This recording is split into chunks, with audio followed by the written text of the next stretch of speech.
Perseverance. Perseverance. Observation. Yep. Exploration. Some sort of engagement.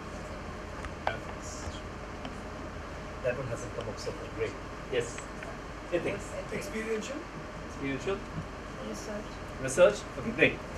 So you basically scientific temper. We'll come back and kind of unpack that. But all that you're talking about is what thinking and like how scientists think and work. Scientific temper defines that. It's a mindset. Yeah, NEP talks about it but doesn't define it very clearly and for a reason. Yeah, so it's critical thinking, creative thinking, curiosity, right? Observation, research, analysis, experimentation, ethics, all of the above. Go to the next slide. Next one. Next, please. And all of these, when you picture, when we go to schools and talk to kids as well, we ask them to picture. Okay, we talk about this and we picture imagine a scientist, right? And many times you'll have lab, you'll have code, white code, and so on and so forth, metaphors coming out. But if you think about it, curious, analytical, playful, courageous, all of the things in scientific temper, experimentative, learning through observation. How do we learn languages as kids? We learn it through our scientific temper in a way, right? Child is observing, okay, patterns. Child is experimenting without fear of failure. She will do blue, and then we all laugh and we go, yeah, how cute. But what the child is actually doing there is trying to find the words to match with the pattern, right? Without fear of failure. We don't go, no. You don't get food. It's a chair, right? So, kids are natural born scientists, and literally the way we take away scientific temper is how do you preserve that we are born with, which every 3 to 5 year old is able to demonstrate. How do we keep that alive? So building a scientific temper for us is how do you keep that alive in science? Okay. So today's session, there's only one ground rule, by the way, is that all of us are kids. Okay, we're going to ask questions. Okay, we're going to answer them. We're not going to be scared of failure. We're going to come up with our theories, and those theories may be completely wrong. It's fine, or incorrect as we perceive them. Because science is a great subject. You're always right until you're proved wrong. It's a theory, and relativity is a theory which is accepted to be right until maybe one day it's proved wrong. Yeah. So right now, the only commitment I need from all of you is that you will be children. You'll let yourself go. You'll not hold back what you're thinking in terms of thoughts, ideas, especially as we do the activity. Game. We're all children, we're all scientists. Yeah? Everyone is a scientist. A scientist doesn't wear a lab coat. Anyone who has a scientific bent of mindset is a scientist. Alright, so these two scientists helped us on our way. So next please, we do our kids. Very quickly, we work a lot with, next slide, we work a lot with Science Center, doing a little bit of thought for Joe, not big stuff. You're making break for small things. Integrating STEM into activities. Next. Now we're working, try to take this into classes. Next please. Next, so this is just an example of what we do, which is what we're going to show in our workshop. All of us understand why this is important. Yeah, the entire conference is predicated on this, which is competencies of the future. They're changing. And all of the skills of the future, if you map it with what we talk in terms of a scientific mindset, there's such a huge overlap. Creativity, analytical thinking, flexible thinking, curiosity, lifelong learning, all of this comes from the same bucket of competencies. Yeah, next slide. Yeah, so this is one kind of definition or one set of words that we work with. With that as a background, let's get hands-on. Yeah, next slide. Okay, so we're going to do an activity on the phases of the moon. How many people observe the moon on a regular basis? Awesome, very good. This activity is typically done in grade 2 in some curriculum, to be done in grade 4 as well. But as we realized, as we started going deep into it, we knew nothing. So it's like 2 to infinity. So we're calling this an activity for 2 to infinity. Almost every activity can be done that way. Next slide. I'll start with some questions. Now here's where we become scientists. Yeah? Game? What causes the phases of the moon? Shadow. Shadow of what? Earth shadow. Earth shadow causes the phases of the moon. No, I'm not going to, there's going to be no judgment from me. We're just hearing theories, right? And I'm not going to solve it. The moon revolves around So a little louder so all of us can hear. Moon revolves around the earth. And? then So it's a movement. is the movement for that. Movement of the moon is revolving around the earth. But Yeah. why do you get the phases? The phases are because of the way. I don't know how to put it into a sentence. So what else is needed for the phases of the moon? Is just the moon and the earth? No, the sun. The sun is. The sun is needed, okay. What more can we build into? Now we are building a model, right? We need the moon, sun, and the earth, yeah. And then there's a shadow. Maybe there's the earth's shadow that is causing the phases of the moon. What else? How can we expand on this model? You can't see Physics, the moon. ma'am. You should be a child scientist and don't be scared of going wrong. I mean, my theories were absurd. I want to listen. No, ma'am, you have to contribute. Seriously. Now, I will encourage you because then that's when you got to commit. When you commit, you learn. The earth is also rotating. Yeah. Moon is revolving, but the earth is rotating. The moon is revolving around the earth. The earth is rotating, and then there is a sun. And Is the there a earth- shadow? The Clouds hide Not the necessarily. The clouds hide the moon. There is a shadow. Is the shadow causing the phase of the moon? No, Like when no. there's a crescent? Yeah. Yes, of course, the Earth's shadow. The Earth's shadow is causing the phase of the moon. No. So one scientist says no, one scientist says yes, and that's the great thing about theories. We can design an experiment to Okay, yeah. test it. Yeah. All right. Next question.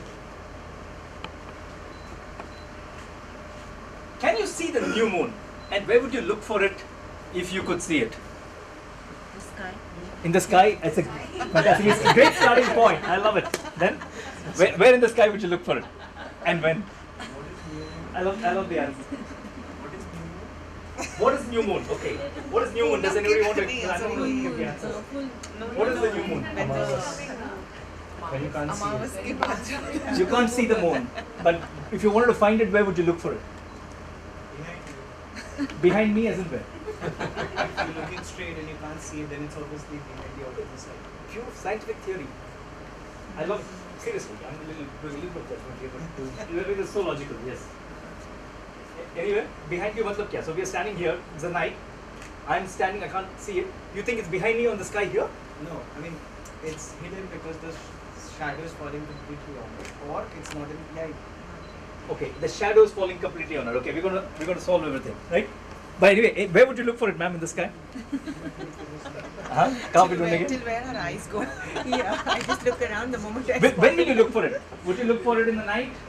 Yeah, at night. At night, you'd look for it? And if you look hard enough, would you be able to find the new moon? Might be early in the morning. Maybe early in the morning. Why do you say early in the morning? After sunrise, little bit we can see that moon has. She has observed. Observation. After the sunrise, sometimes you can see the moon. So maybe it's in the morning. Okay, great. Next question. ये करवा चौथ के दिन moon रात में 10 बजे क्यों जा रही है? And thanks to that, Shahrukh Khan मेरा भी मेरे famous. प्रॉब्लम हो जाता है उस दिन. ठीक है. But why? Why does it happen? So a few days before. Sorry, ma'am. How could you say No, yeah, moon always comes late, no? Yeah, that's- Because a few days ago, I saw this 2 Karwa Chauth back. Few days ago, I saw the moon. 6 बजे moon आ गया था मेरा. इस साल तो ठीक होगा. But 10 बजे निकला. Why? So there's a scientific fact behind it. I thought it was because we are more hungry. And Interesting. drinking. That's what everyone thinks. Testing Actually, the I've had so many people tell me this. कि हम भूख लगती है इसीलिए चांद Maybe पर आते हैं. the movement of the earth at that point of time is in such a, like during Uttarayan, right? The sun changes its position or something like that. Cool. We're gonna explore all of that and try to answer these questions by Maybe on actually. that Karwa Chauth day, there must be something on it. There must be something on the moon. Anyone has any theory on why? They have it 2 days prior. It's seen on time and then suddenly. Only on that day. On that day. Sir, आपका कोई theory? Naman, now you can answer. Huh? Any? Oh, yeah. Again, that is a what Naman just did here is another example of scientific mindset. I don't know. I'm clueless. I am wrong. I can be wrong. I don't know. It's the biggest thing that you can say as a scientist. I don't know. But the second biggest thing is, let's find out. Yeah. Chalo. I need all of you on stage so you can there's a small stage with a small crowd. We're going to set up. Oh, sorry. Before that one activity. My bad. We're going to give you classwork. Sorry, activity sheets. What you need to do.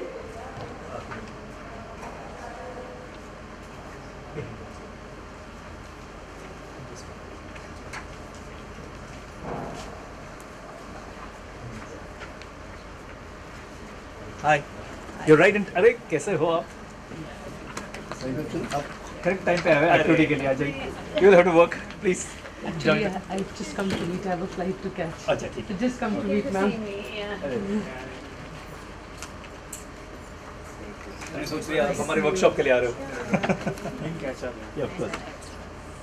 Rohit, you also have to do this, huh? You have not done the activity.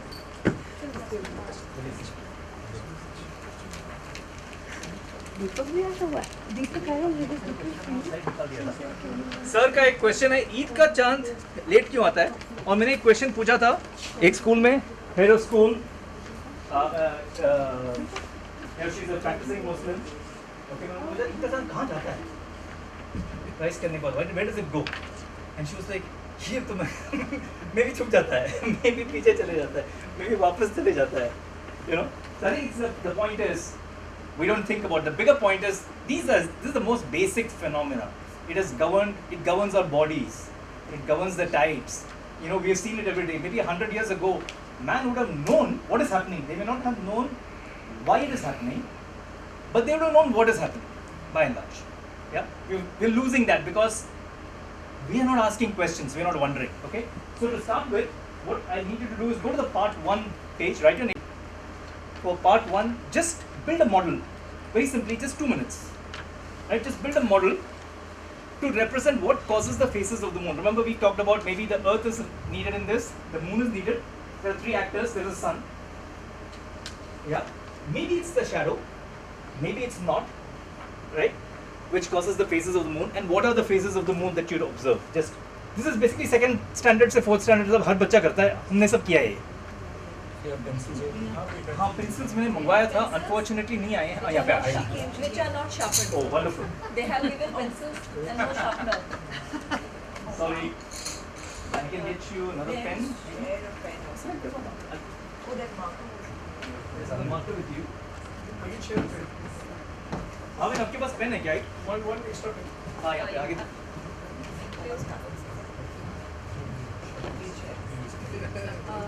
Everybody has. You have a pen? No, I don't have an extra one. No, for yourself. Yeah, yeah. I have one more pen. If anyone wants. Stephen, you're going to do it too. I am going to do it, yeah, but audience members.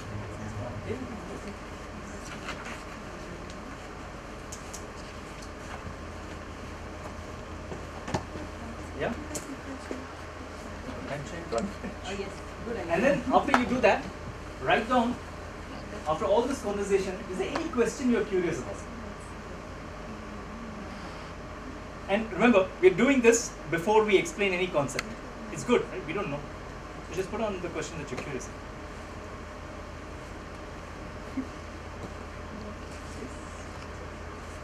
Sir, abhi likh rahe ho na? Oh, you need a pen?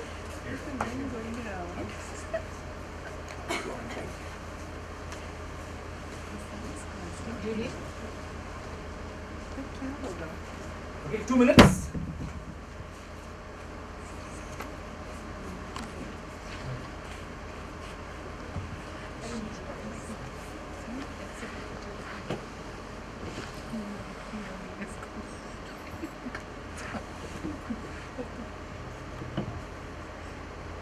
Principals are supposed to use green pens. ऐसे क्या? ऐसा होता है ना? That principals use green ink. Teachers and principals. Teachers use red. No, the principals use the green. Yes, yes. I learned it at school. It's a matter of principle.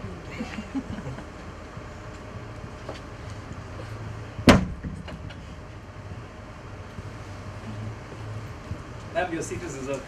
Thank you. We have many people coming back. We should count our first session as a success.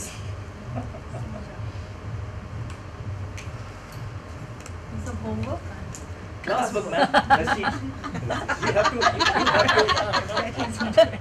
Homework is when we take it from the other database. You have to draw a model. You're going to do an activity with all of us. You're going to draw a model of what causes the phases of the moon. अब तक ये बात हुई है कि उसके लिए 3 चीज़ चाहिए, मून, अर्थ और सन. बट अभी हमें पता नहीं है कि फेज ऑफ मून कैसे कॉस होता है इन तीनों के साथ. I've lost the right to use the green pen today. Humility, Put us in that's a great. spot. That's what gives us all the right to use it. That's amazing humility. Okay. And yes, does anyone want to share a question that you're curious about? Curiosity. We talked in the first session about furthering our curiosity. Man, what question are you curious? You're curious about that. That's good. So that got your attention. Okay. What question are you curious about? See, any question you're curious about? About the moon. What's it doing? Did you see the slide before? No, I did not. There's a slide called "What is a blue?" Oh, really? Yeah. Good. I Alright, promise awesome. I'm not a plant. Okay, good. Now, what question are you curious about? If the orbit planes differ, and that has something to do with the phases. Okay, that's you're curious whether Yeah. the The differing plane of the orbits. Are you sure that they differ, I guess so. or is it a question like do planes Because differ? with seasons, the elevation angles change. So I'm Okay. assuming. So your observation is that, or your inference is that orbital planes should be different. Yeah. Does that have an impact on the phases of the moon? Okay, that's great. Ma'am, any question you're curious about? Ma'am? I was just thinking, our teacher had taught it and I have forgotten it. So what was wrong with that method of teaching Okay, that's a That- good. that Please we write down. are right now struggling with? Very good.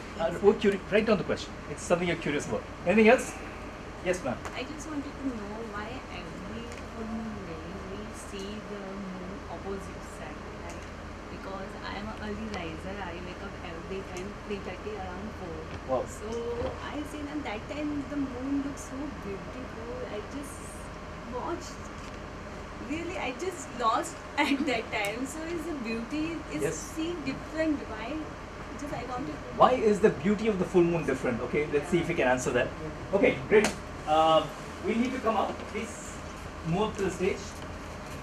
Because what you're going to do, you can leave your paper there. You don't need the paper right now. But you're going to go back. After we do the activity, you're going to go back and refine the phases of the moon model. Yeah, yourself. Okay, Richa, any question you're curious about? I forgot to ask. Can you ask about girls? I have the answers. You're all going to I'm curious about the colors. Sir, off camera. Hi. I'm not going anywhere. No, we're not going anywhere. We're all doing an activity. We missed it? No? No, you can come and you missed. What you can do is. Oh, why don't you come in? More task You can just come up. Want to jump straight in? One more task to teach that. Right. ये off कर देना screen. How do you talk? Hello, Manish. Sumit.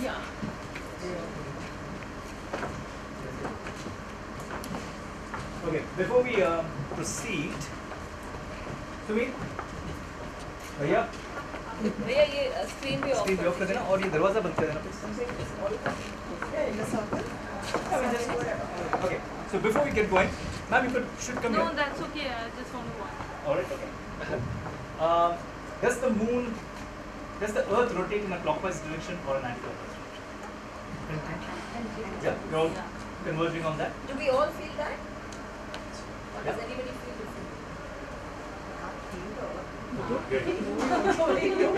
What direction does the moon? What made us think it's either of the two directions? Sun rises in the east, sets in the west. The sun rises in the east, sets in the west, so we travel the opposite direction. That's what I remember. I don't remember it's clockwise or anti-clockwise. Hold the thought, we'll come back to it towards the end. It's a good reference point. Yeah, but we'll come back and question whether that is the right way to look at it, right? Based on some other evidence or data. It would depend on your perspective, right? Whether your point of reference, whether it is clockwise or anti-clockwise. True. I mean, there's something in both. But let's get back to the moon. How does the moon revolve around the Earth? Does it revolve around the Earth clockwise or anti-clockwise? As seen from our perspective, what have you seen and observed? No, it's In not India. anti-clockwise. It seems like clockwise. No, but how does it? But it revolves around the Earth. एक orbit है, उतना Earth है, Moon revolves around the Earth.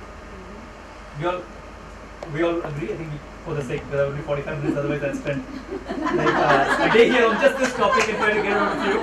So I'll say let's all agree that the Moon revolves around the Earth for now. Okay. Yeah. And does it revolve clockwise or does it revolve anti-clockwise? I mean, no test question. Just let's. What do you think? Okay. First thing is we haven't thought about it. Yeah, that's one. Let's park that. It revolves in an anti-clockwise direction, as seen from our perspective. Northern hemisphere. We'll get to the northern or like whatever we have seen so far. It could be northern hemisphere, but I think let's expand on that as we go down. Yeah. So now, here's what we're going to do. So your face is going to be the Earth. Obviously, that's the sun. This is the moon. This will be clockwise, right? Yeah. So this is anti-clockwise. The moon is going to revolve around this, like this, right? So the sun and us are here. I mean, we can go a little closer if you want. Yeah, we can be in this direction. Each of us is going to do this. What we're going to do first, maybe the first 2 or 3 we'll do, and then we'll have to kind of unpack things a little bit so that the rest can see for themselves. So the Earth revolves around the sun. Yeah, 1 year we go around the sun once a year. Huh? So we go around like this, but we're not going to do that. For now, let's assume the Earth is stationary for now. Yeah, and then just the moon is revolving around us. How long does the moon take to Complete one? 28 days plus. 28, 27, somewhere in that range. For the Yeah, full for to revolve once around here, right? Okay. So Earth is somewhere there. Let's assume for a month the Earth is somewhere there. Because उसको भी हम model करेंगे तो और time लग जाएगा. We just model what happens, right, when the moon rotates around the Earth. Okay. So now I want you to start with here. Okay. Remember, so the face is the Earth, right? So if I'm the Earth, so in a day it rotates. So let's say in a day, in 24 hours, the Earth is doing this. Yes. Yeah. Okay. So is this day or night for me now? If my perspective is this. Night. Okay. Now I need you to imagine a little bit in this model, right? So this side is night. This side is day. Yeah. Okay. As the Earth. Now ये sun है, ये noon है. Okay. When the Earth is facing here, the sun is setting. I want you to imagine, right? When the Earth is here, this is the Earth. This is noon. 12 baj raha hai. Then I'm like turning. This is around 6 o'clock. The sun is starting to set. Yeah. When I'm here, it is the night, right? So when you look at the moon, I want you to look at I want you to remember this as you look at the moon, right? As we experiment through this model. So I'm just going to model it once, and then I want you to see for yourself. Yeah. We start with the moon here between the Earth and the sun. Okay.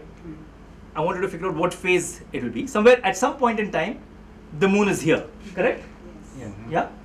In that, so what happens is, when it's night time, when the sun is setting, the moon is also setting. Think about it, right? The moon is somewhere close to the sun, the same place as where the sun is. The moon is not moving, right? It is there. Yeah, in space. Yeah, the Earth is moving. That's why the moon moves on the sky. Okay, na? So during this time of the month, the moon is somewhere here. Okay, so this is one phase. How did you decide it is here and you're there? No. So this is the Earth. Oh, yeah. Moon. Okay. Yeah, I'm saying at one point in the month, the moon is here. Then in some time, in 28 days, it's going to come back here. Okay. So I'm using this as the starting point. Okay. I could have started here, just arbitrary starting point. Yeah. So the moon is here, but the Earth phase. Yeah, the phase. I mean, yeah, I'm the Earth. Yeah. But right now, when I'm seeing this, it's daytime. Daytime. Yeah. So as the Earth is setting, the moon is here. I just want you to understand the position of the moon. Okay. And then at night, I don't see the moon. Because it's not there. It's new moon. Yeah. Okay, because the moon is behind. You're right. It was behind, but it was behind the Earth, not behind in the night sky. As an example, and I want you to see it for yourself. Okay. So then, let's say now I'm just going to go. You can see. This is from here. You can see this is the moon. Yeah. Here's the sunlight. Yeah. What is this phase? How much of the light can you see from my perspective? From you, like you, ma'am, Sunita ma'am. Only the people that side will Yeah. be able to see the Yeah. faces. Yeah. Yeah. And then Half. I want you to move. I want you to bend a little and take this up, and I'll tell you why. What is this? Can you see the full? Is it half? There's a You- full moon. You have to look at it from my perspective. yes, In the night, Full moon. beautiful moon at 3 a.m. in the morning. Yeah, whatever, right? Because the moon is there. Now here, as you can see, Now from that this side we'll be able to you'll not see, be able to see. it's This going way. down, down, down, crescent. Receding. And now Yeah, again. I want each of you to do this once so that you understand it for yourself. You could come okay? closer also Now the to only the- thing, as you do it, we'll talk about a couple of things. Why do we start at this position typically? Because this is where the lunar cycle starts. Okay. So the lunar cycle starts with the New. new moon, right? So what you're seeing right now as Earth, do you see any sunlight on this side? No. No. So That's why you can't see it, it's next to the sun. Okay. Because it's too close to the sun. At this point is where Full you moon. slightly Full bend down and the moon goes up. Now Because why if this? if it's coming just like this, the Earth's shadow will come on the moon. And what's that called? So if it happens all the time, do we have a lunar eclipse every month? No. No. So which means The planes are Yes. the planes are slightly different. So the moon's orbit Yeah, is so at your an impact incline. on that's the impact. And that's why we can still see it. Yes, and that's the reason why the sunlight can. Again, the same. Yeah, everyone. Just I mean there are more, you can also Yes. if you wanna like Go ahead and. if you want to create the sun can be here, you can start another parallel process here if you want. Right. You want to keep this one? Yes. So up, I mean, yeah, speakers. You can come this side and then do it. Yeah. So you're this is your new moon night. Yeah, Do you see the Please, crescent all of you should as try it's it once. moving? The crescent, the half, the gibbous. Yeah. Now you're finding out. During You're full talking about moon is in when what it's ways gone it above sees the the earth. shadow. and then Up it by- recedes. And up then by- it becomes and answer then- this question yes. yourself by doing it. And the crescent and back It to is the about new the moon. new moon. Oh, yes, yes. Yes. If you Yes. If you figure it out. Come. Pass. Yeah. No, you have to do it. No, man. This is where it This is the difference Where does between it- when This we is do different. it, we get to see Yes. That's right. and then actually doing it and questioning. Yes. Thinking is hard work. The human brain is designed to not At answer home also we questions. will try. To read questions and try to have heuristics. Are you saying we're all politicians? Yeah, I mean, that's a different animal. But anyway, so I think thinking is hard. We have to role model that. Can you see the full moon? So here, so I'll come here, come here, up here. What's your name, ma'am? And yours? Shefali. And where are you guys from? Jaipur. Okay, brilliant. So now you take this, yeah. So this is new moon. There is यहाँ से light आ रहा है. It's daytime में वहाँ पे है. तो आप इसको move कीजिए थोड़ा. So you will see here. आप इसमें देखते आइए. Can you see the light? Crescent आया. Do you see the crescent Oh, Present you forming? eye? can see it starting to form. Yeah. The crescent, then the half moon, And then now it's increasing. then the And gibbous. you have to bend a little. As Or you have to raise your yes, hand. correct. That's how high. So because the moon is going like this in a slanted way. so that the earth doesn't block even the sunlight. in the new moon phase, the moon is And lower then than again the the- other. Sometimes You would have it wobbles. The It's moon either higher or comes lower than the down sun. and Otherwise you would have a So it covers you. Okay, Yes, now so is they the go shadow towards making the impact? of the moon. What is causing the almost darkness? at Come an here, angle ma'am. of 5. Shivani, ma'am. Right? And Okay. What is causing? Is the shadow causing the so dark did you side? see the crescents as they No, were it's coming not. back? You just can't see it because it's the sunlight. Yeah. Go slowly. So you go answer the slowly. question by doing. You want to see doing for it yourself? Good way to visually You represent see the to crescent, actually see it. the half. Yeah. नमन आप ही कर लो. Because आपको मैं और दो इसमें advanced question पूछूंगा. Very poor with this from. There's a sketch. नहीं है, मैं बोलता हूँ. Okay, just so that you know, I knew none of these answers when we started developing this activity. I did not know. I had not observed the moon. I am an IIT computer science engineer. Ashamed to say that I got a paper degree. Okay. Maybe I didn't study. Maybe my colleagues did. So to be charitable, I'm the one who didn't study well. They're all good, but I didn't know anything. Maybe they also don't know. We don't know. As a scientist, I can only say we don't know. And as a politician, What made you ask the question in the first place? this one. Yes. We had to teach second graders The phases of the moon. Ah, so it was on the curriculum or It was Yeah, on the like, we got a curriculum. challenge saying, hey, can you explain the phases of the moon to a second grader? So we started going into it, and it became like, I mean, even this morning I was going, That's oh, right, exactly. So this is I hadn't where thought you about see this. I hadn't thought about this. completely What happens here? outlined, What right? happens And then there? slowly as you move, Like what you happens see when the earth is crescent rotating forming, around and you know, right? you're, This or is what happens the, during now equinox? this What happens phase during is the solstice? waxing phase, right? So waxing is where you see the from And the this new is the most moon basic thing. as it starts to move till the full moon. and then the waning starts, and you see it come down. Anybody else wants to do this, ma'am? Yes, please. Sanjay sir, आप भी आइए. Yeah. आप भी कीजिए, आप भी It कीजिए. answered so many There's open one more, questions like why does a lunar eclipse not occur every month? There's another one. So up, yeah, I'll just. So your face is the Earth. Right. This is the new moon. All right. Yeah. Of course. So during day आपको दिखता नहीं है, right? So now here, then in 3 days the moon moves here, Right. and your face is rotating over 24 hours में. Right. So the moon that you see is This much. yeah, Half. this, yes, yeah. Yeah, then it becomes half. Okay. Then your own shadows on this. yes, but you don't see the shadow 12 times a year. Right. So what must be happening is that the moon's orbital plane is Alright. tilted. So it is actually moving like this. Over there you'll have to. And this is the Earth and Sun's orbital plane. It actually wobbles if you go technically. I believe it wobbles. I don't know exactly. No, sometimes it's below the sun, sometimes it's above the sun. Okay. Okay, in both ways. And then it reduces, and it's you a have a new moon. small crescent. Okay. Yeah? Yeah. Crescent and then you. Yeah, everyone's done this? Let's go back. Let's switch on the lights, please, and let's continue the slide.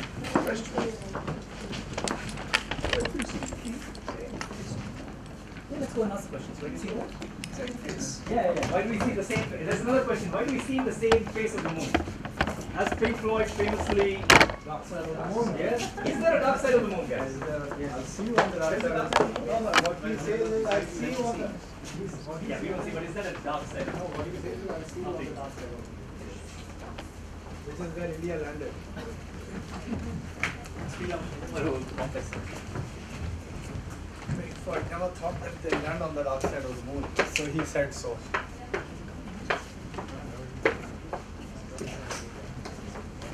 Keep this up. Now I want you to go back and just take 1 minute to do the phases of the moon model now. On part 2, turn the page. Okay, and maybe 2 minutes. Just draw your model. And in this model, man, now you have to do it, huh? Shefali ma'am. Yes. अब इसमें phases of the moon लिखिए and try to show in that model why we don't get an eclipse every 28 days.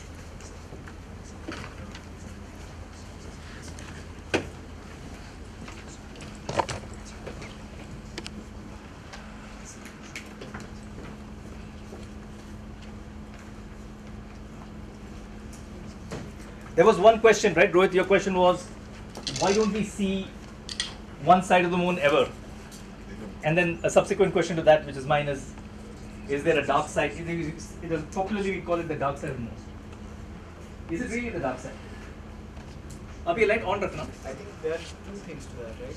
That is not the dark side of the moon, that is actually the lit side which we don't see. There is always And you want to see that? Okay, this why don't we? I'm sorry, somebody was saying something. So you were saying something, sir? You're saying something? there's a dark side that we call that we don't see, and then there's a dark side where the sunlight is not falling. Yes, There are absolutely. two dark sides. Look, during new moon, okay, so one thing happens, and we'll come to why. We never see one half of the moon. Yes. We don't see that the side behind, right? Behind Earth. But however, during new moon, where is the sun? Here? On the dark side. Yeah, it is shining on. Yeah. How can it be dark? The sun is shining on this side. What we call as a dark side. Yeah. So you can see for yourself by activity that there is no dark side of the moon, but we know through observation that we don't see this side ever, and there's a reason for it. It's dark side for us, but it receives the sunlight. It's dark we can't see it times. Okay. Has everyone run? Has anyone shown the orbital plane on why? Can you just show it?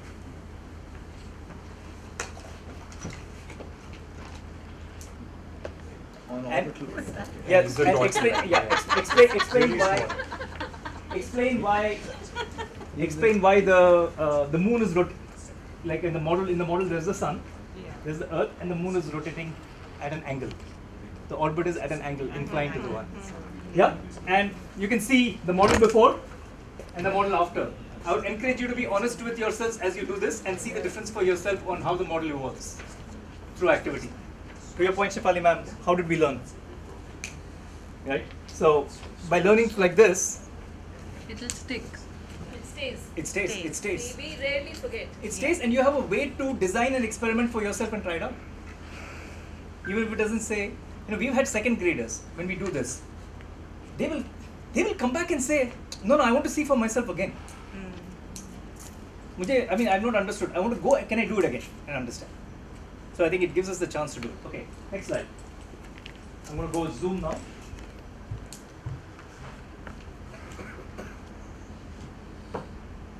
Okay. So this is what the textbook tells you. Now the concept. What are the phases of the moon caused by? They're caused by the changes in the relative position of the moon with respect to the sun and the earth. Now you understood it. Ye textbook mein hai, every textbook. I would have scored 10 on 10 on this question. Once upon a time. Okay. I was a good student. As you can see. The moon does not have, we learned also that the moon does not have any light of its own. Yeah, and we talked about the moon taking approximately 28 days to complete one rotation cycle. Are you guys ready for a challenge on this? Can we push the thinking a little bit up to it? Without coffee still? Okay, next.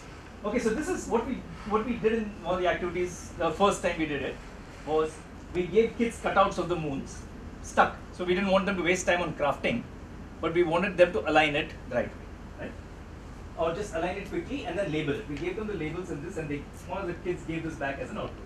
Now as educators, when you see this, when I first got it, I said, yeah, great work. And then this is what happens, right? I look at it and say, is it correct? Something is, did we do this correctly? Is this correct? Do you have any observations on, is this a fair representation of the phases of the moon? If a child gives you this output, what would you do as a scientist? We ask the child, do you think it's correct? And I'm not saying it's correct or not. Even now I debate whether it's correct or not. Okay.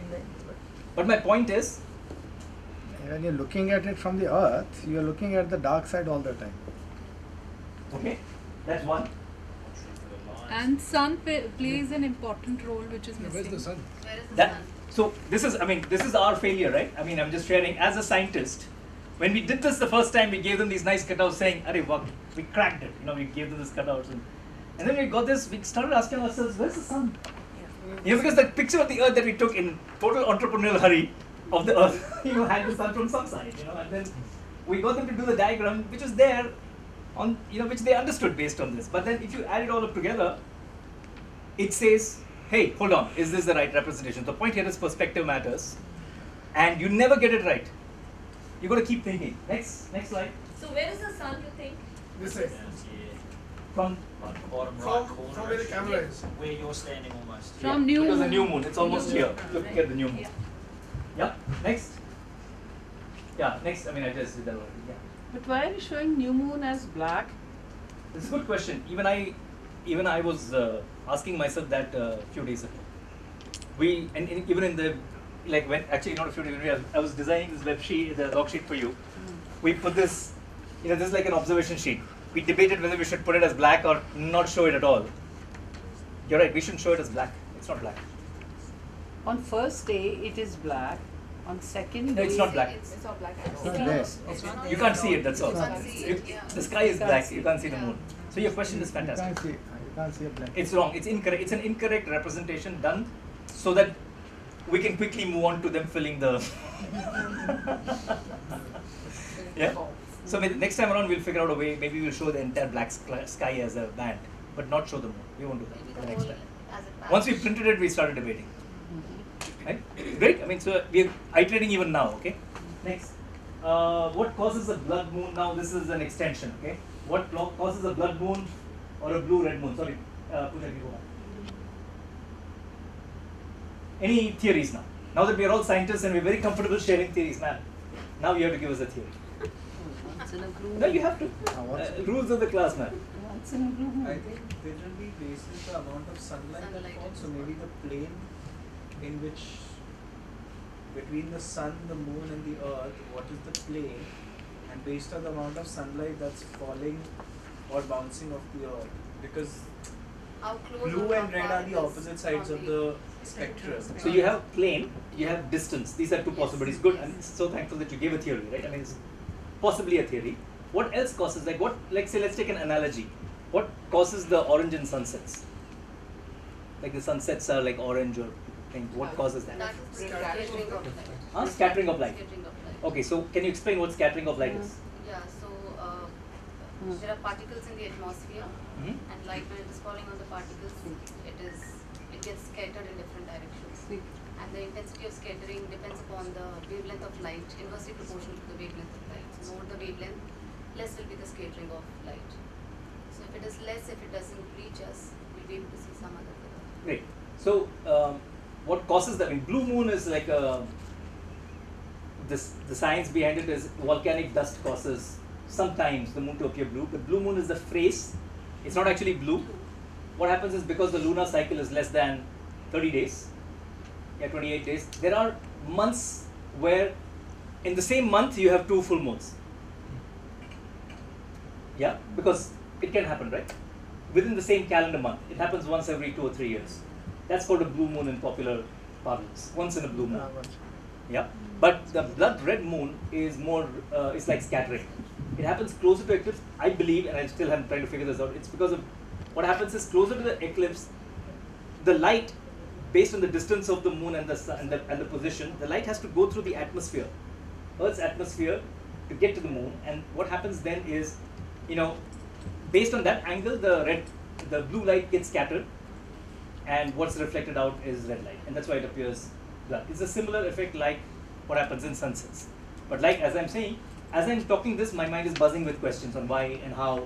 Right? It's a question I'm more curious about, that I'll go and when I have time I'll explore. Yeah, but it is because of dispersion or scattering of light, and it is because of the distance and the time closer to the full moon. Okay, next. Yeah, perspective.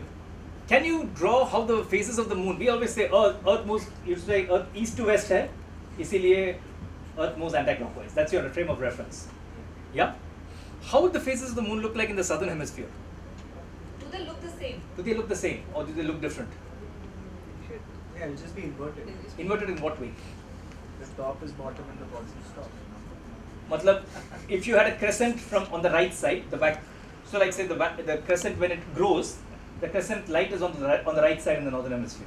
No, if you're from the northern hemisphere, I'm seeing like this. You should do this. I mean, you should do this. You should try drawing it out. You should try.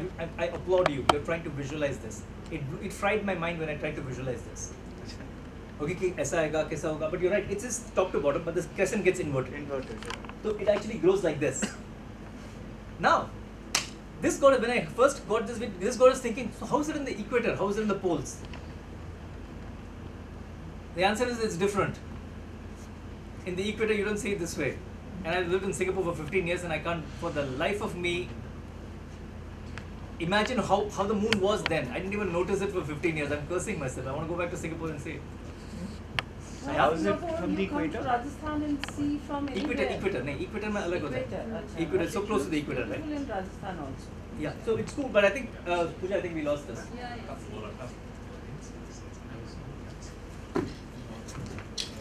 Sorry, just a couple of slides and it's close. Yeah. So okay.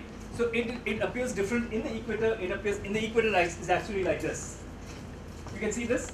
This comes here. So the line is horizontal. Yeah, if you visualize.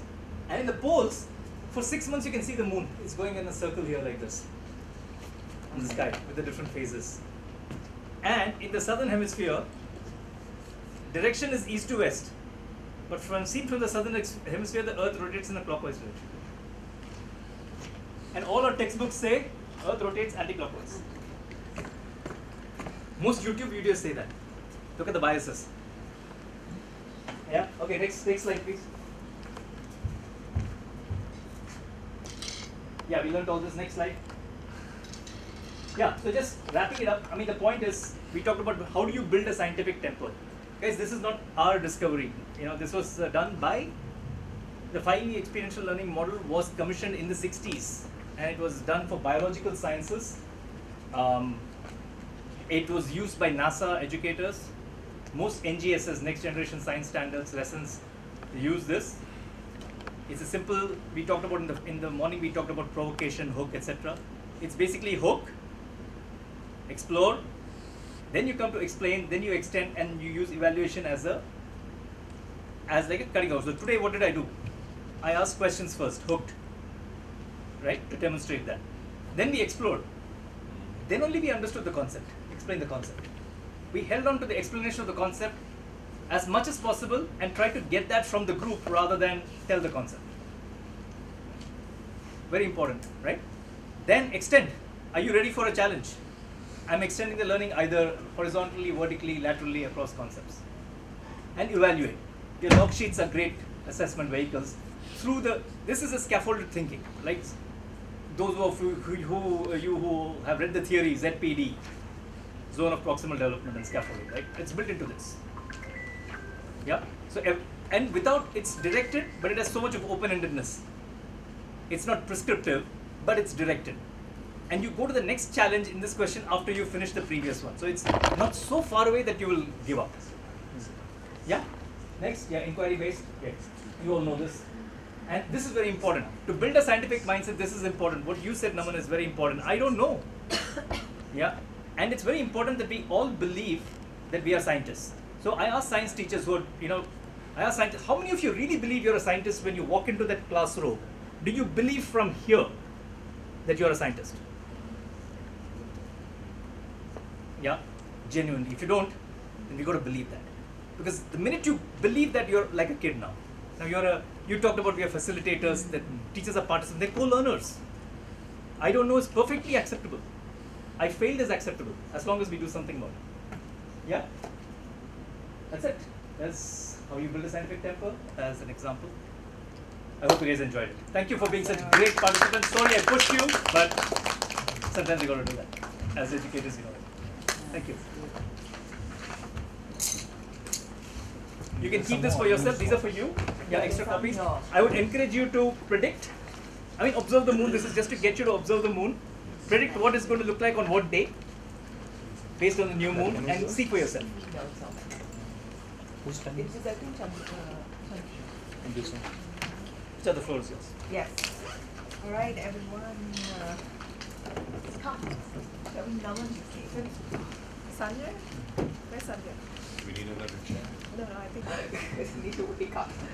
But, so, thanks Balaji for the amazing workshop. I think this was really enlightening for all of us to really think about things differently as well. So that was super nice.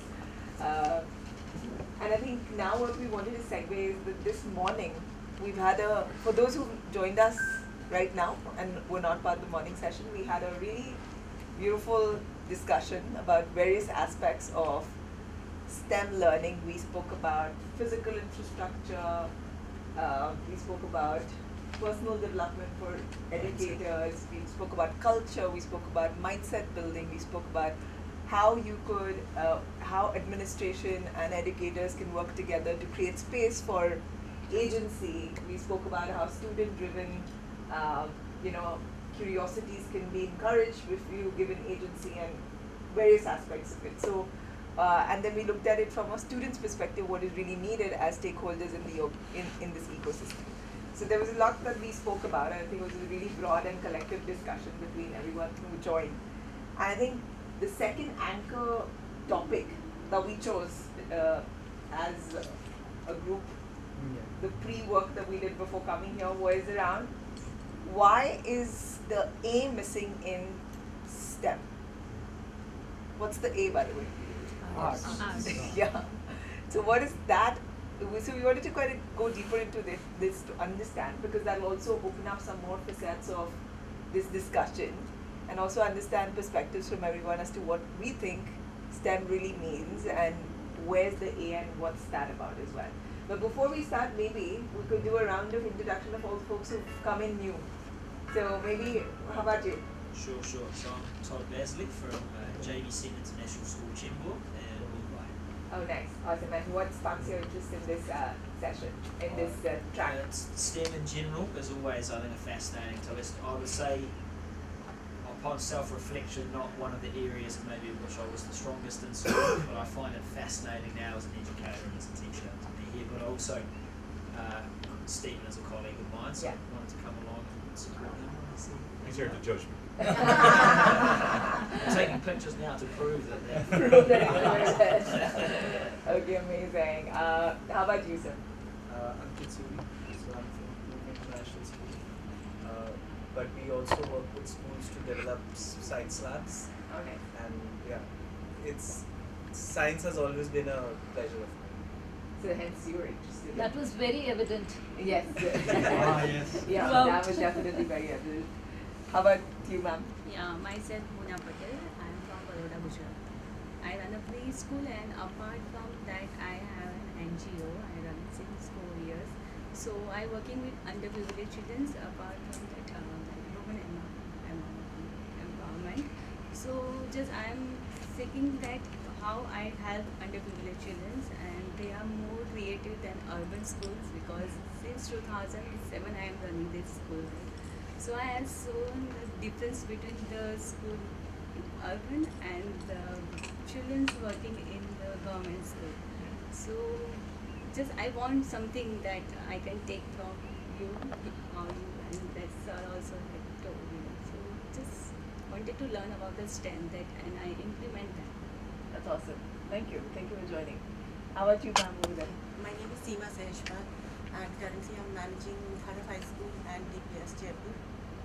And yeah, so we were in a different session in the morning, and we wanted to understand STEM, because this is one of the things that keeps coming up, And I'm glad I'm here. In fact, I was telling Shefali, I'm so happy. This thing that we saw today, such simple things which we have read about but forgotten. And once we are into it, experientially doing it, it just stays for life. We will never ever forget it. We won't have to think at all. Right. Awesome. Thank you. How about you, madam? I'm Shefali. I'm from Asian World School. I'm heading it.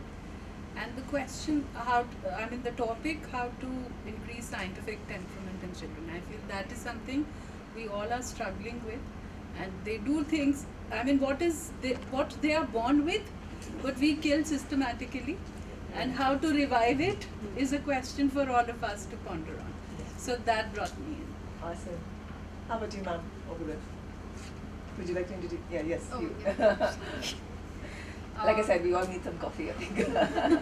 I'm one of the co-founders of Fuel, and we offer project-based learning through videos. And for us, videos is a way of bringing arts into mainstream learning.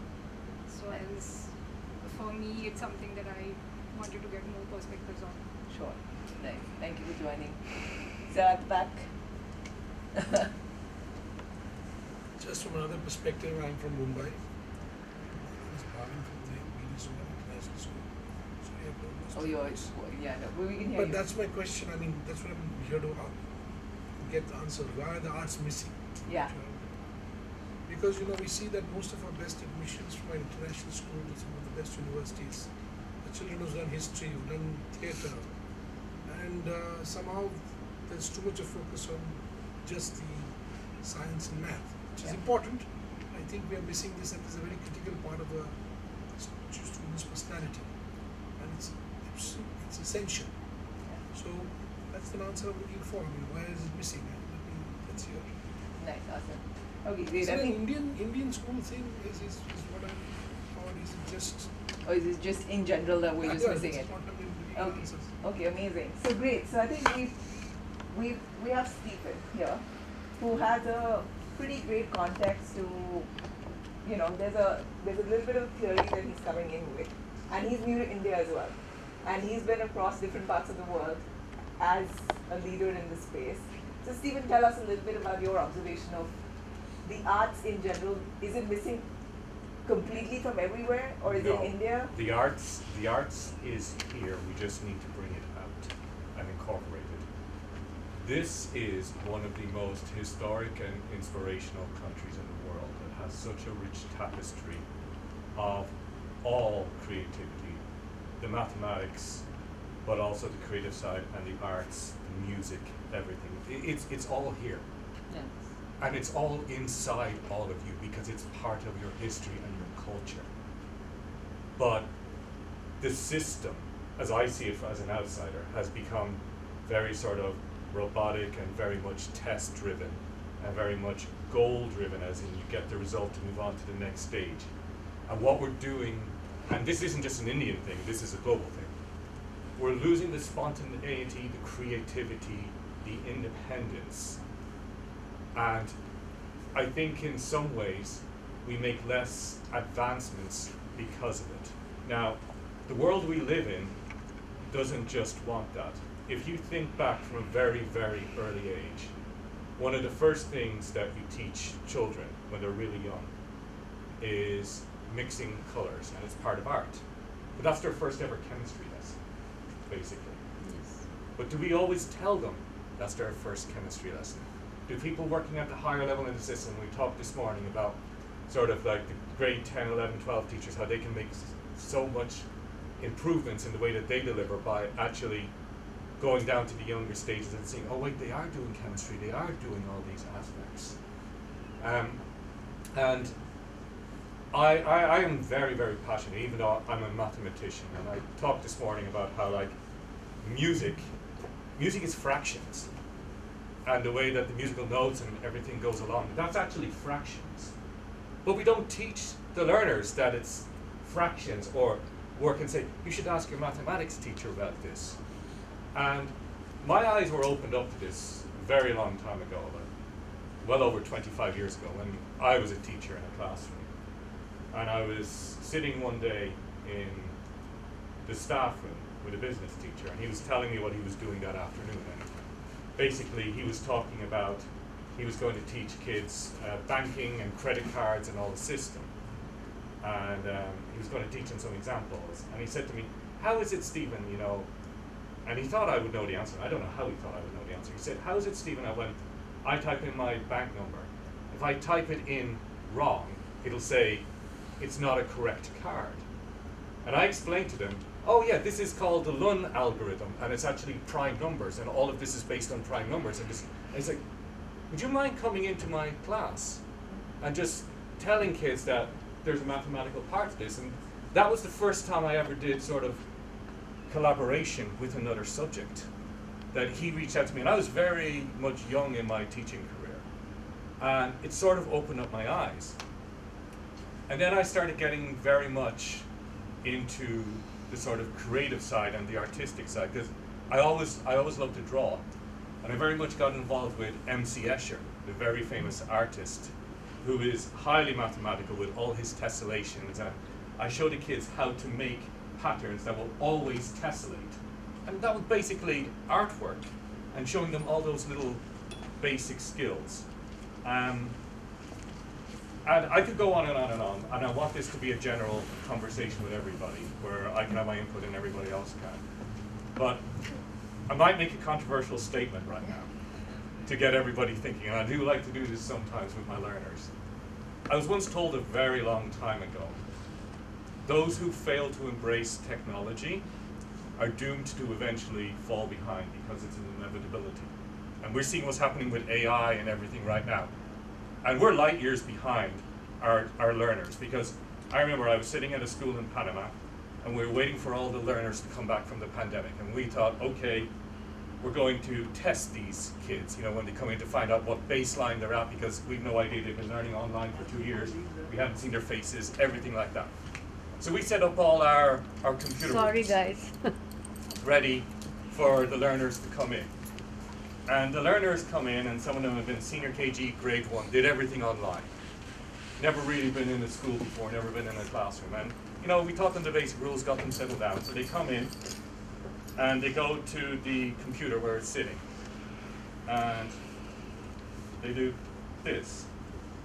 And we're all looking at them. And basically, they've never seen a mouse before. And they start touching the screen. And they don't know why the screen isn't moving. And we realized that our technology was so far behind what they actually had at that stage, and we were always going to play catch up.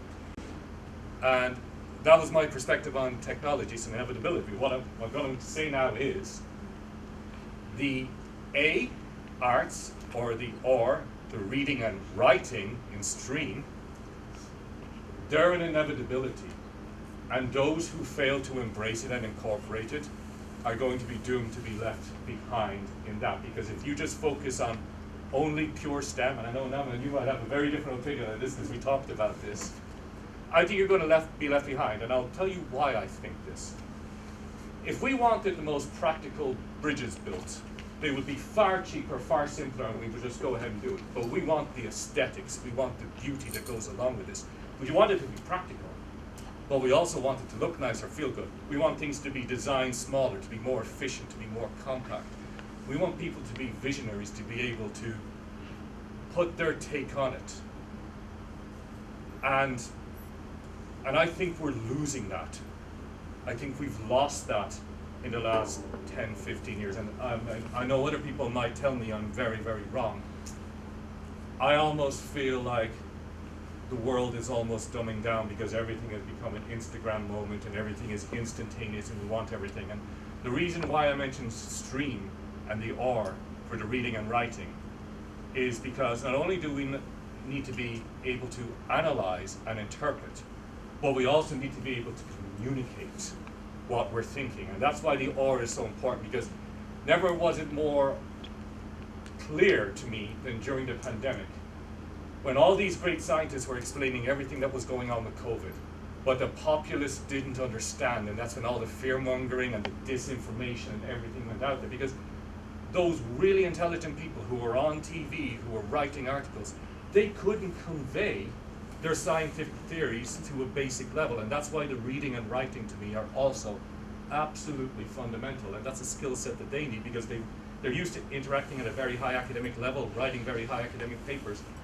But like we just did up there, when you have to take what is seemingly a very difficult concept but bring it down to a grade 2 level, you can actually do it if you have the skill set, if you have been trained, as we mentioned this morning, or you have a growth mindset and you understand it. And that's my take on the arts as well, that everything is possible to bring in.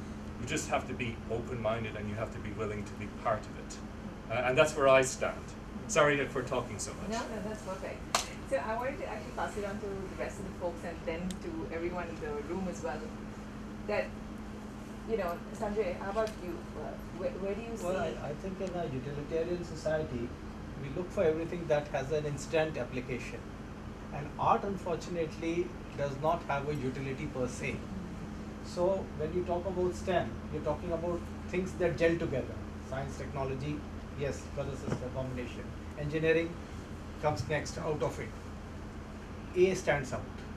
You know, it doesn't gel in terms of producing utilitarian outcomes. But when I say that, I also would like to draw your attention to the fact that Steve Jobs, when he was not interested in his classes, was attending art classes. And out of that came out the font. Otherwise, you would have all had one font in your computers. So I think what is learned for the sake of art certainly has a place in science. The inspiration for science comes from there.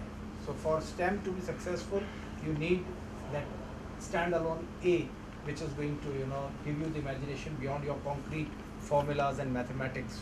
Once that comes to an end, like the good old Kekule's formula, where you see the snakes holding each other and the benzene structure tumbles in his head.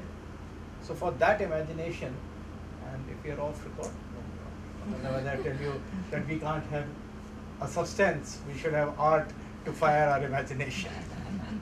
Yeah, but also, like, we do say that science is art as well, right? Right. I mean, it is sort of, it's we're always talking about how artistic scientists are, and scientists actually in most places are also artists in a lot of contexts, right? So there is a certain intermingling that creates that imagination as well, I guess. But I'll pass it on to Naman. What's your take on it?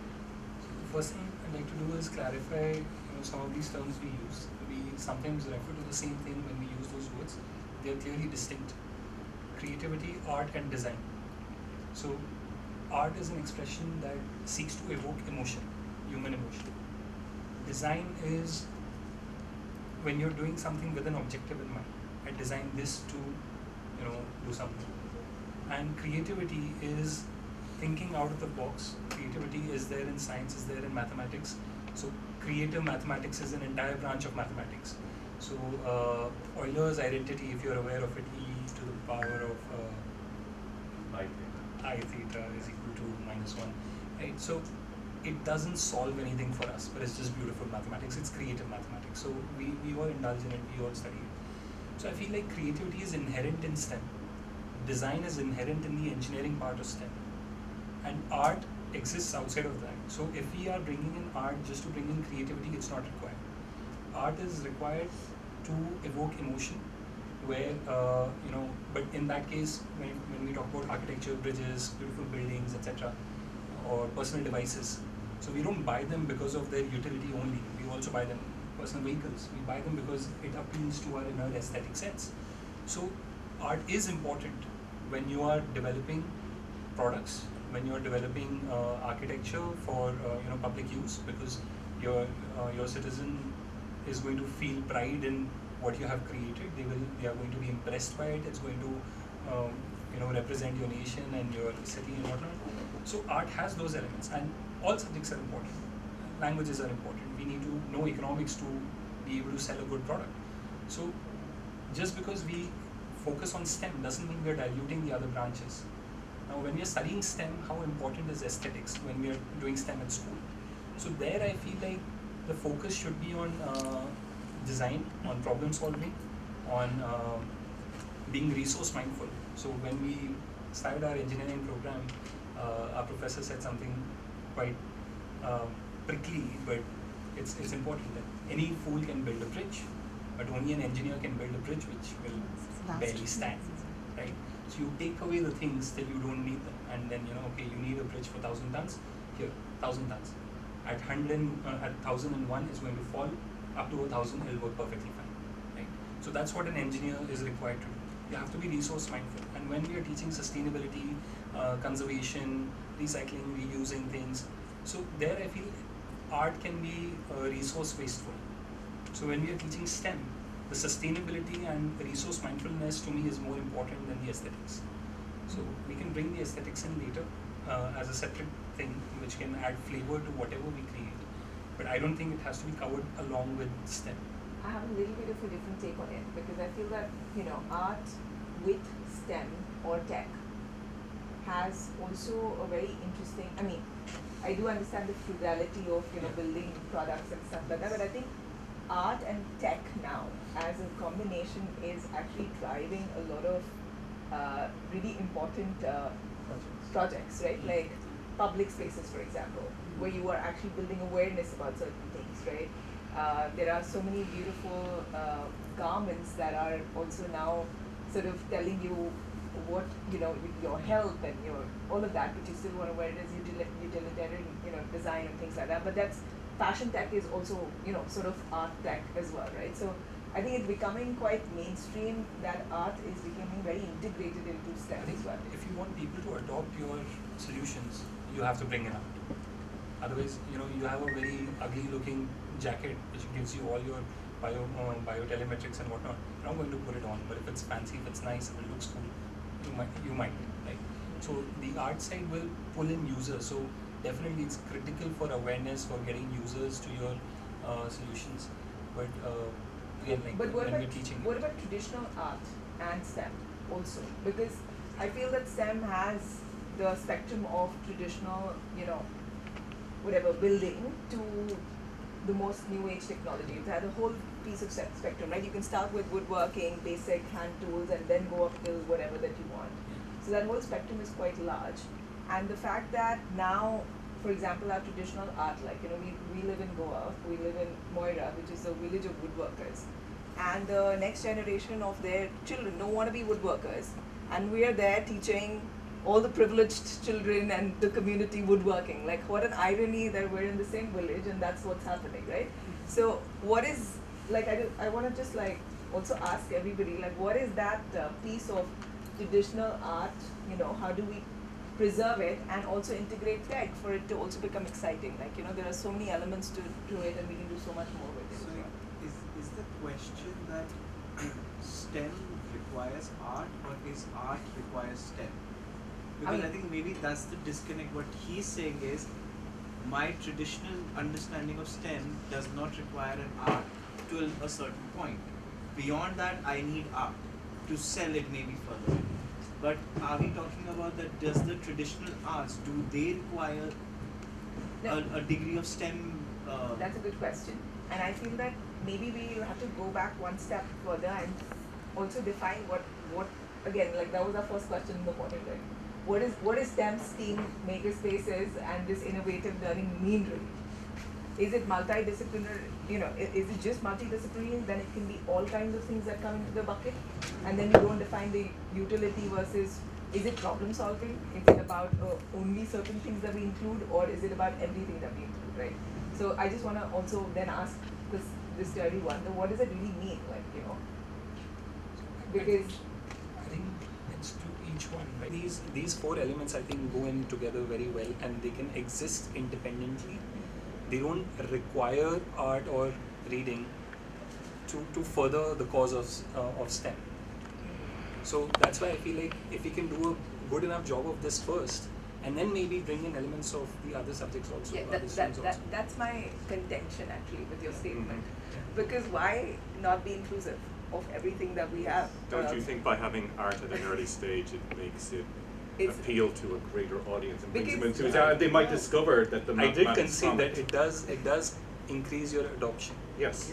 And from a very early age, and then they'll discover maybe they're more interested in the mathematics or the physics going forward after that. Yeah, go ahead. So that's my personal bias, you know. Yeah. I'm a nerd, so I don't need art for STEM to be delightful. I'm obviously a nerd too, because I told you it was we all are, but yeah, go ahead. But I wonder too, especially with AI really starting to pick up steam and all of that sort of thing, would you not argue that creativity is the one thing that's going to step us apart from this AI that's coming through? Like you're talking about analytical thinking, or you know, engineering and all of that sort of stuff being about coming up with the most efficient sort of solution to a problem and all of that sort of thing, and there's certainly nothing wrong with that. But I think what we're learning now is this AI is coming through, and it's able to do that because that's what it's designed to do.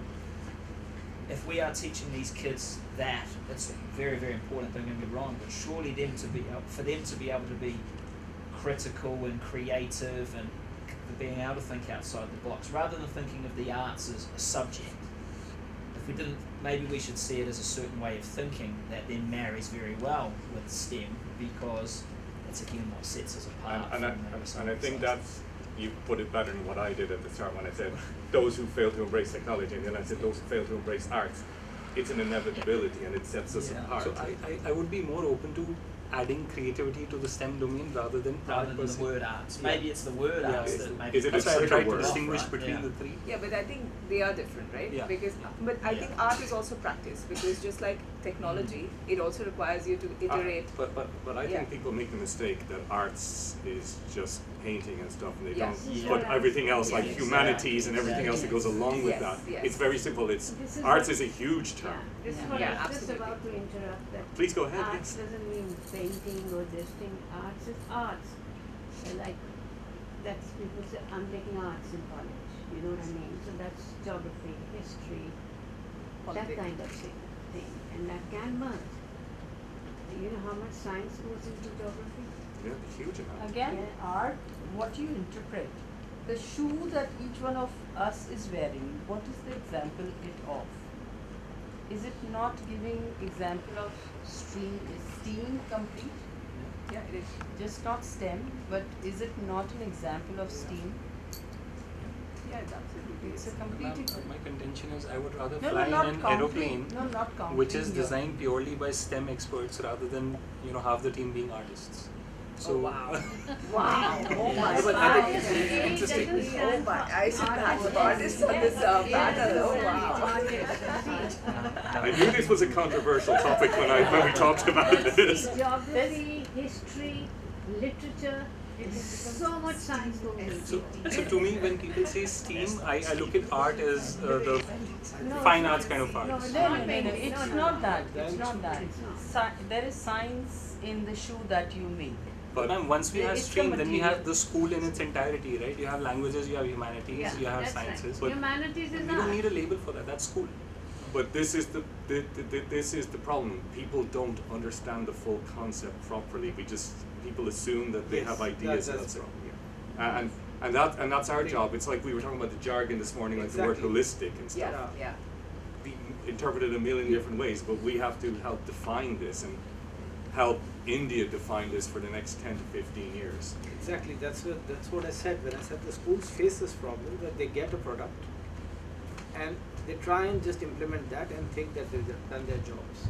And that 3-day training is highly insufficient to make them understand the concept.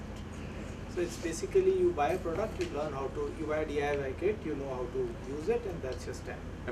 That's not true. Imagine taking all your teachers and doing this exercise we did 25 minutes ago with the cycles of the moon, and how much better that is for them than spending, I don't know, thousands on some sort of kit or bringing in people to lecture them.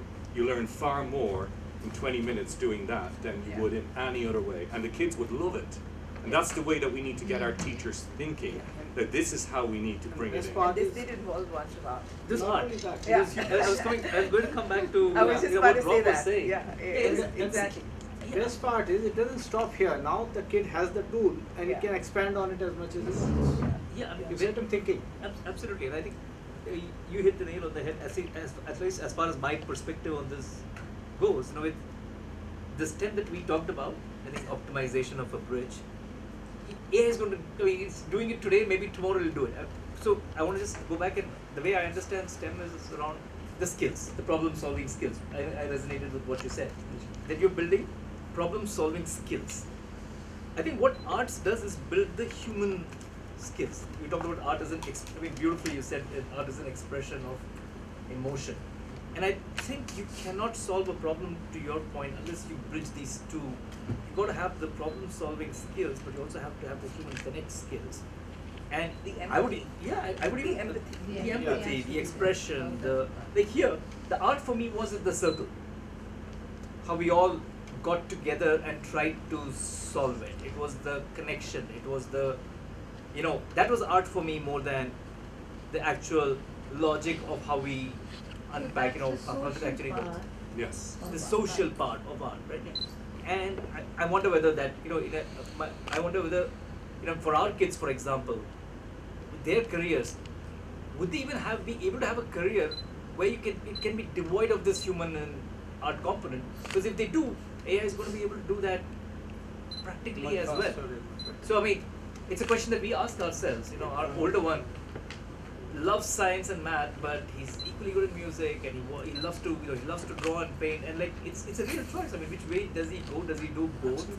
And I think when we are at school, I'm not saying that we should only focus on STEM. We study everything, but when we are doing STEM, I don't think this is required in simultaneously when you are addressing STEM. So on that learning theory, it typically, simply put, the more senses you engage, the deeper you're learning. Correct. Yeah, multi-sensory. So I'm not an expert on how art connects, but I would hypothesize as a scientist that the more influences you're able to get in when you're seeing or learning a particular point, whether it is from the perspective of art or perspective of science, it's going to enrich the understanding and make that learning deeper. That's a hypothesis. So I'm just putting that hypothesis out there to see if any of you have experience or anecdotes on that. Just one remark on AI. So AI code competing in chess competitions, virtual chess competitions, became a huge issue. And the way they detect if a team has been using AI is by checking how creative are the moves. So honestly, AI is more creative than we give it credit for. And it's not that creativity is going to be the human domain, and the STEM or the utilitarian is going to be the AI domain. I think AI bridges across, it goes into the entire spectrum. So we have to be mindful of that. But art does build a human connect. Absolutely. Human understanding. Absolutely. Doesn't that become more valuable in tomorrow's world, even as we think? It does. I would study. I would ask my child to study arts before they study STEM. Interesting. Why would you do that? Because I feel like we are going to be in a world where we are going to really grasp for that human essence, and the technology and the science and the maths part will come to us regardless, right? We can take it for granted pretty much, and the arts is what is going to be missing, and that's going to give us the reason to continue living.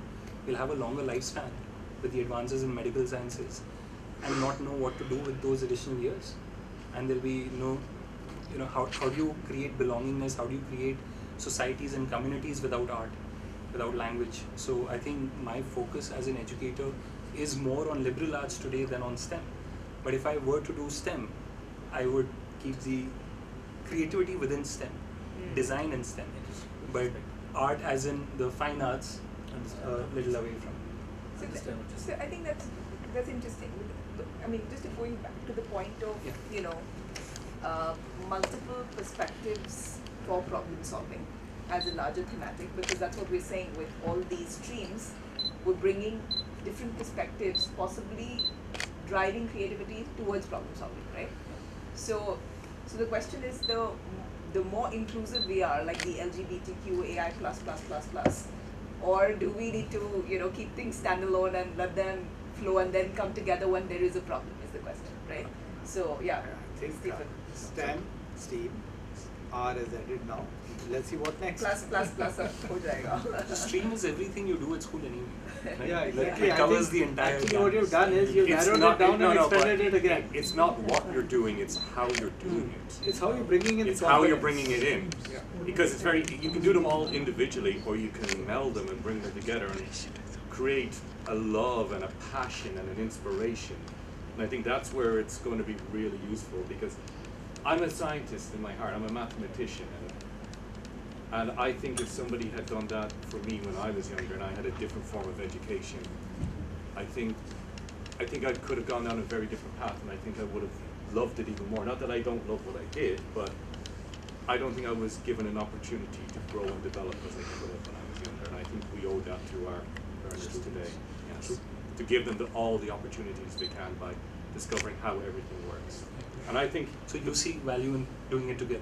Yes, I do, because when you give kids responsibility, they will pay you back in spades. They will embrace it more, and they will take ownership because they feel like they're part of it. And that's really what I want. I don't want it to be prescribed. I don't want to be didactic. I don't want it to be like that. I want them to have that passion and drive and inspiration. And I really feel like we're missing the inspiration and creativity in society today. I really do. Yeah, the passion, for sure. The passion. And the arts do drive a lot of passion. Yeah. That's for sure. And it's not the be all and end all, but it's part of it. Yeah. I'm going to open it out to anyone else who would like to add to this. We've got 5 minutes to go, and we'll conclude after. I was just thinking about what you just said, that you can maybe keep art a little aside when you're talking about STEAM. This thing was coming to my mind. Maybe there's a child who you're talking about the boaters and all that. Yeah.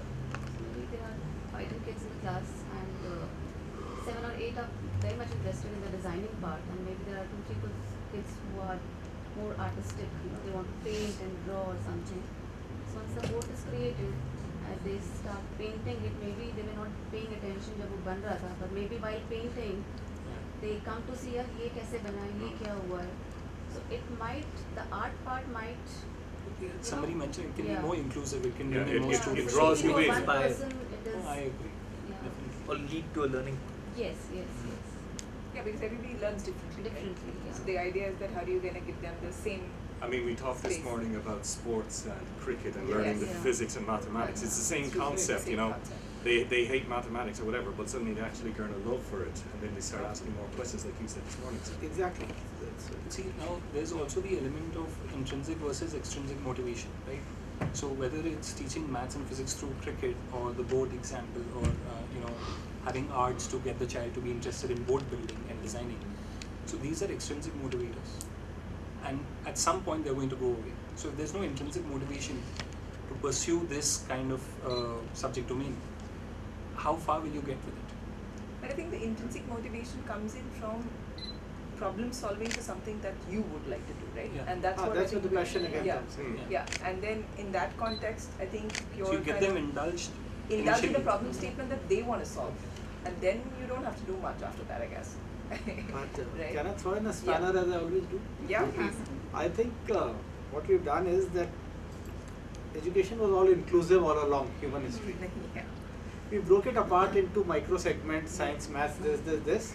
And I think now we are just trying to bring it all back together in one by one. So it's like all of us leaving this room and then entering one by one. I think we're blaming like the British again for the Victorian education system that we all still operate. But that stands for like anything, right? Including sustainability and everything else that I we've think done. we just wanted to work harder on each aspect, Yeah. and then we realized we Oh, can't no. survive without each other. Yeah. So we all The come community together. matters. So we're bringing it all back in piece by piece. Yeah. Like Because that thought. So Because I think at the end of the day, it also, I think this whole integration invokes collaboration, and I think that's the way forward as well. Like Again, in terms because of you always link it to 21st century skills, right? yeah. So when you talk about STEM, STEAM and all, you at the same time talk about skills that you develop. Yes. And the 21st century skills, which essentially has collaboration as a part of it, right? Yes. And then you're coming also to, entrepreneurship. Yes. And then finally ending up in employability. So fundamentally, it's moving bringing it all together towards making better people, more skilled, more empathetic, and people who are able to analyze what they're doing rather than do it mechanically. Yeah. And more creatively. Can I ask a question to those who are in the sort of STEM industry out there? Do you think that there's enough time, effort spent into creating those resources for the A or the R currently out there? Or is there opportunities in the market? I mean, there's at least four doing this. For somebody to pay for it, maybe not. But as a mission, I would say yes, because we work with a lot of artists. See, I'll Because- give an example. When you talk about art and you're creating, like when I create lab infrastructure. For me to create a set pattern of model is very easy, it's very cost effective. But the moment you start coming and telling me, hey, why don't we change this or why don't we change that? Now all of a sudden my problem is, please tell me what I need to do. Because I don't have the creative bandwidth to actually go in all the resources, which is what Naman was talking about. Now I'm a resource constrained that how many options can I give you? How much can I modify it without breaking the bank and coming back and the person is saying, hey, I can't afford this anymore. Do you think there needs to be bigger investment by government entities to help? No, I'm not a government person. It's going to be art like we all say that when Steve Jobs created the Apple iPhone, he put art into science and he created something that people were willing to pay for it. But he was not the first one to do it. There were other people who did it before him, but they failed. But I think it was also a lot of marketing. Yeah. It was not That's the art part, necessarily right? That's what I'm saying. art So of marketing. now he didn't. Art of marketing. The resource wasn't the constraint for him, so he was able to market it. He was able to sell that dream, and he was able to create a successful product. Yeah. So it all comes down to what he rightfully said: resource and the ability. Do you have the ability to put in that kind of resource and bring the art? Because art is expensive. Oh, that's a great topic of discussion. I was going to say, yeah, is but it expensive? Is it really is the question? I would Actually, also I'd like suggest to add something. simpler mode. Yeah, just after Yeah, math. please. Yeah. Yes, ma'am. Simpler mode to get all the subject teachers together, connect, then disconnect, and then connect. Exactly. Yeah. Exactly. Yeah, that's true. Earlier Get you inspired had one and come back. master teaching all the subjects, right? Connect, disconnect. Disconnect and then come back. Super specialize and come back. Yeah. Yes, ma'am. It's more of an anecdote, and when we started our company, we were actually doing a course called Creative Explorers, and we really tried hard to make it work because we were so passionate and we believed so strongly in getting kids to appreciate and develop creativity. And I think one thing that we really struggled with is quantifying it, and when you're selling a product, at the end of the day there is something that you need to show in terms of a concrete output or performance, and I think that I don't think we were able to solve that problem, and therefore we've kind of now we're looking at art integration and we're looking at project-based learning. It's something which is a lot more inclusive, where we can show how adding these things into your curriculum can give you better outcomes. But when we were trying to do creativity for the sake of creativity and we were focusing on art, that was something that really bogged us down. And I don't know what is a good way to do it. I'm sure there are people. It kind of lost its purpose that time. When you were doing art for the sake of art, probably people stopped seeing value in it. Possibly. And the only way finally for us to make it work and When make it technology palatable beams was... it becomes much more attractive and appealing and remunerative. So right now it's like the source of inspiration for creativity, because when Naman is talking about creativity in STEM, I am also questioning where is the creativity coming from, because if you're learning maths or you're learning science in a particular way where A plus B is supposed to be equal to C, then there has to be some source of lateral thinking or some ways in which you are able to make these connections which you wouldn't ordinarily make in that subject. And I think that is the role that arts could play, and also open it up to so many more people. But I think we've already discussed that in saying that it makes STEM inclusive. So I think it actually furthers the cause of STEM, because you don't want the already nerds who already love science and maths to love STEM more. You want more people to see value in STEM, and you speak to them in their language, something that makes them like STEM even though they might not have liked it in its traditional form. No, that's amazing, because I think just as a follow-up to it, like we get now we've been working with a lot of, we're more into the making piece of it, right, where there's arts, there's tech, there's science, and everything that comes together to make something, so that the wow factor at the end of it for your learning and everything is like right there, right, because you're kind of building stuff hands-on. So a lot of art students, when they come to us, they're like, can we do this program, or can we be part of the makerspace? And I was like, or a medical student, somebody wants to learn biology or chemistry, and then when you think about it in the context of the larger general term of making, then it becomes very easy to say that whatever is your thematic, you can build stuff, right? And knowing things around all of these areas is a big skill set to have for problem solving. So whatever your thematic of outcome is, doesn't matter. When you're building, when you're creating a solution, you need to have hard skills to create solution. And the more skills you know, the more exciting the solutions can be. And I think that's like the bottom line of this space as well, right? Where we're saying that innovative learning is about problem solving, and how creatively can you problem solve. So the more things that we add to our journey of learning, I think it becomes exciting that we can contribute in creative ways to solve for it, I guess. But I guess with that, we are out on time. Yeah, we are 5 minutes over. We have an assignment to do. We have an assignment to do, but thank you everyone. Just to wrap up this round, I think we've had a great discussion since morning. We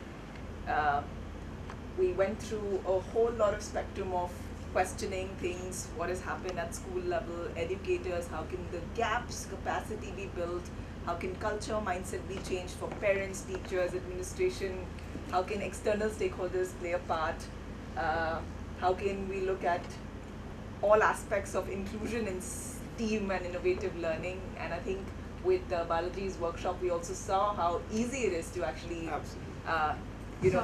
see all parts of it. We'll do it again for you, man.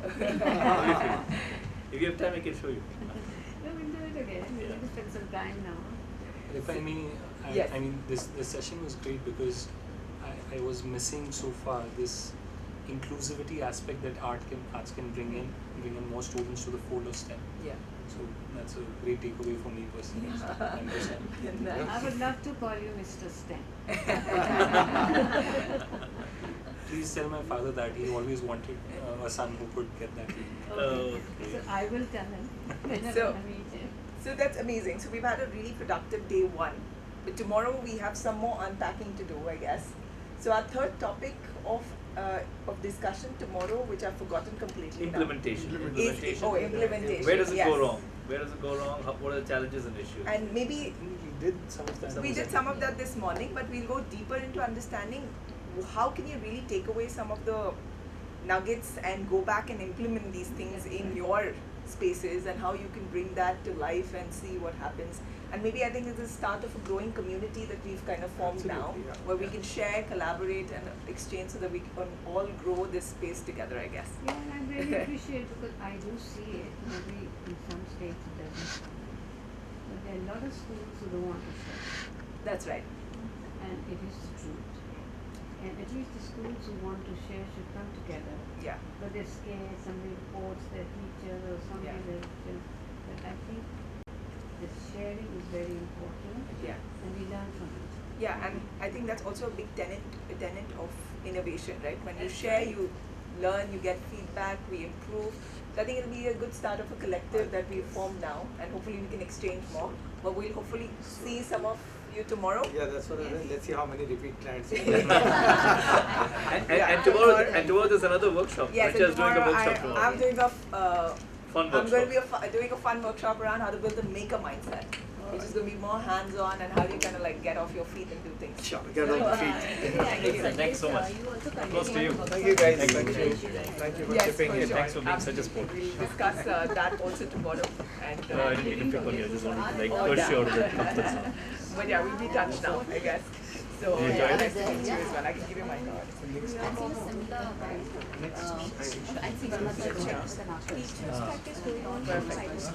Yeah. So we have to, I think Balaji and I have to do it. So if you guys want to go catch coffee, that's fine. पाँच बजे कोई जो संगम में सब लोग all everyone co-chairs सब